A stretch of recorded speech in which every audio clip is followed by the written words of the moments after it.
Good morning. I'm sure most of you know who this is. It's kind of one. He's a very familiar and for some popular uh, Christmas character. Kind of one of my favorites. I like the story of the Grinch, and I want to say again, good morning to you. It's Wednesday, the 22nd of December.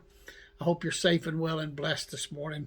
Uh, I'm probably going to take a little bit of time this morning. I got some stories that I want to tell you.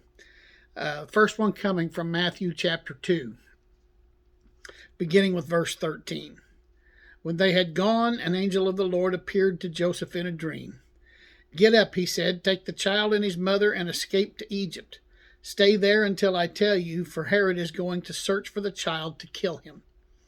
So he got up and took the child and his mother during the night and left for Egypt, where he stayed until the death of Herod. And so was fulfilled what the Lord had said through the prophet, out of Egypt I called my son.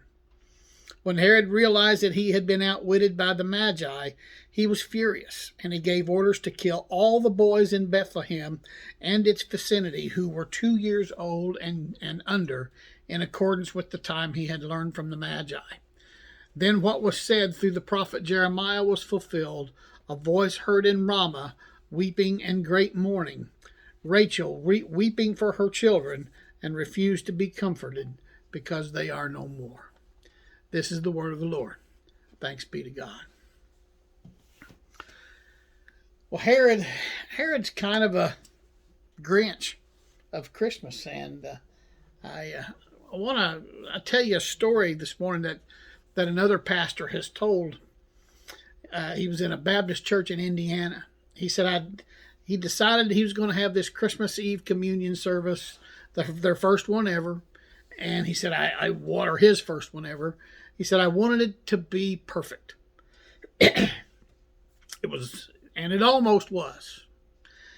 He said snow fell that afternoon. A junior high school melody played What Child Is This on the flute, and three generations of grandmother, her daughter, and granddaughter lit the Advent candles, and they sang the carols, Oh, Come All Ye Faithful, Away in a Manger, and Oh, Little Town of Bethlehem.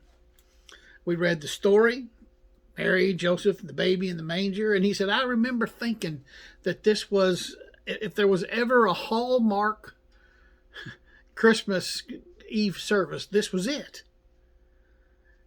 And that's when a man named Danny's beeper went off. Danny was a member of the volunteer fire department. And when his beeper sounded, as it often did, Danny ran out of the sanctuary.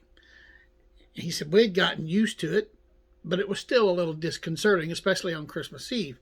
He said, so we started singing Silent Night. And as we got to Wondrous Star, Lend Thy Light, Danny ran back into the church, and he shouted that the church member Bob's mother's house was on fire. Well, of course, Bob's family all ran out after Danny, and Danny's wife got up and left, and everyone had to choose between listening to this preacher's sermon or slipping out one by one and going to a big fire. Excuse me. He said, by the time I got to Mary and Joseph and got them to Bethlehem, the crowd, and he said I used that term loosely, was made up of those who were either waiting for a ride home and those who had fallen asleep. That's not how Christmas Eve candlelight communion services are supposed to go. Tragedies should wait until January, because they don't fit into our idea of Christmas. You know, that's kind of why King Herod doesn't fit into the Christmas story. The horrifying sequence of events in Matthew's gospel account doesn't feel like it belongs in the Christmas story. The most difficult part to cast into Christmas pageants is King Herod. You know, Walmart sells a variety of plastic nativities for your yard, but there's no glow in the dark King Herods. There's no Christmas cards with this verse from Matthew on the front. A voice was heard in Ramah, wailing in loud lamentations. It's part of the story, but it just doesn't seem to fit. But we need to hear it. Like a lot of stories, we have to hear the whole story or we get the story wrong. Every true story admits, even in the midst of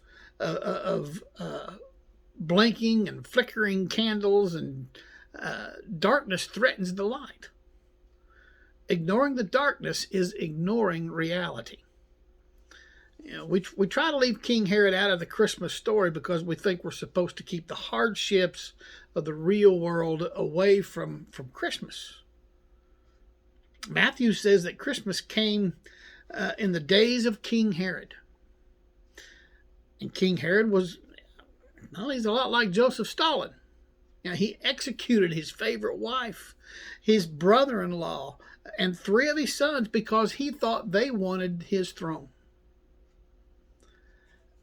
We usually imagine angels speaking in soft, reassuring tones. But the angel here in Joseph's dream, he shouted, "Wake up! Hurry, run! Run!" And they escaped to Egypt. And they were far from home. But the baby was safe. Tragically, though, not everyone was safe. Herod's order was the death of every boy in Bethlehem that was 2 years old and younger. Matthew can't seem to find words terrifying enough to describe the horror. And so he borrows words from the prophet Jeremiah, wailing in loud lamentation, Rachel weeping for her children, and she refused to be consoled because they are no more. The very first Christmas was soldiers with swords in the streets, mothers clutching their babies, hiding in the closet, trying not to breathe too loudly, and begging their infants not to cry. There aren't many questions more impossible to answer than, why would the angel not have warned them too? Even the birth of the new king didn't stop the suffering. It's not surprising that we skip this part of the story a lot of times. It's easy to understand why there's no carol in our hymnal about the slaughter of infants. Perhaps there should be. Because we need to understand that Christmas is God's response to our sorrows. Now, that same pastor who told that first story went on and told the second story. And he said, my second Christmas as a pastor, I got a phone call from the county hospital on December 23rd. The night before, an unwed teenager had given birth to a stillborn baby. And the social worker wanted this pastor to lead a graveside service the next morning. And she explained that normally they wouldn't have a service, or that they would normally have the service a day later, or at least in the afternoon, because she didn't want the girl to associate this experience with Christmas. The teenager had visited the church a few times, and her name was Marilyn. She was 15 years old. She had been raped by her grandfather. Christmas Eve was miserable. The snow had been on the ground for more than a week. It had rained, and so the snow, it wasn't pretty.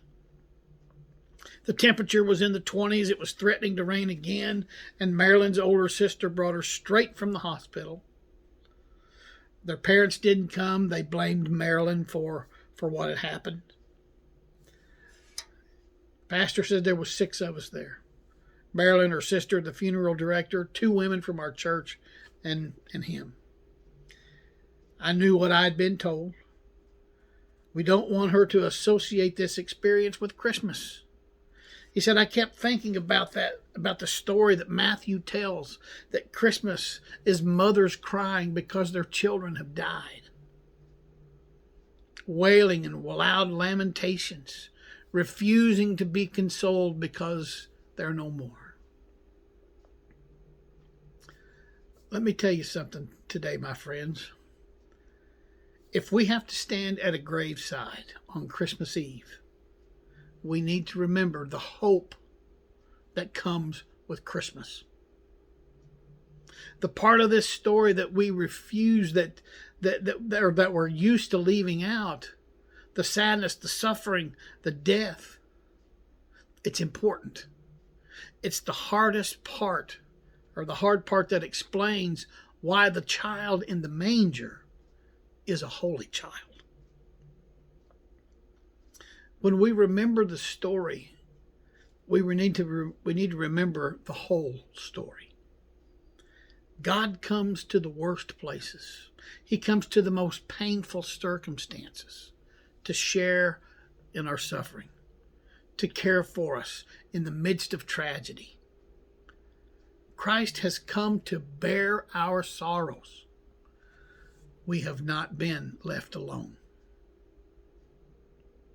So I think maybe we better leave Herod in Christmas, in the Christmas story. You see, the good news of this holy season is the promise that God's joy is deeper than our sadness, that ultimately life is more powerful than death, and that light shines even in the darkness. Hallelujah. Christ is with us. I'm Pastor Mark. I love you guys. Thanks for hanging with me this morning. Be safe, be well, be blessed, be strong, and Merry Christmas. And I'll see you tomorrow.